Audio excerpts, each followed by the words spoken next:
விமானத்துடைய உடைந்த பாகங்கள் என்பதும் சில மீட்டர் தூரங்களுக்கு தூக்கி வீசப்பட்டிருக்கிறது.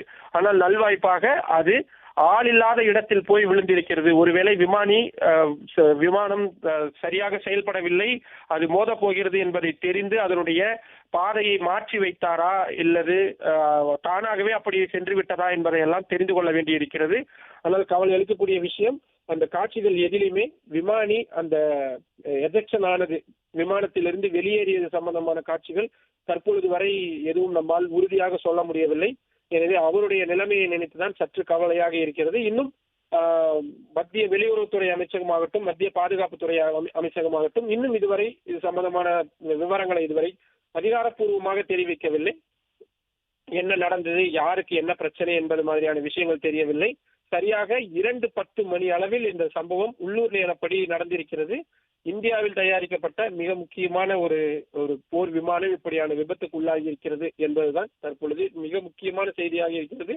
சர்வதேச ஊடகங்கள் பலவும் இது சம்பந்தமான செய்திகளை வெளியிட்டு வருகிறார்கள். ஏனென்றால் துபாய் மாதிரியான ஒரு நாடுகளில் இப்படியான ஒரு பெரும் ஒரு விபத்து என்பது ஏற்பட்டிருப்பது என்பது பெரும் அச்சுறுத்தலாகவே பார்க்கப்படுவதற்கான வாய்ப்பு இருக்கிறது. ஏனென்றால் 2 ஆண்டுகளுக்கு ஒரு முறை நடத்தப்படக்கூடிய இந்த கண்காட்சியை அவர்கள் வெற்றிகரமாக மேற்கொண்டிருக்கிறார்கள். 1500க்கும் மேற்பட்ட நிறுவனங்கள் உலகம் முழுவதிலும் இருந்து வந்து கலந்து கொள்கிறார்கள் என்றால் அதற்கான ஏற்பாடுகள் என்பது அந்த அளவுக்கு இருக்கும். ஒவ்வொரு விஷயத்தையும் இந்திய போர் விமானப்படையின் விமானம் என்றாலும் கூட அவர்கள் பரிசோதனை போன்ற விஷயங்கள், அதாவது சேஃப்டி மெஷர்ஸ் என்பதில் அவர்களும் சற்று கவனமாகத்தான் இருந்திருப்பார்கள்.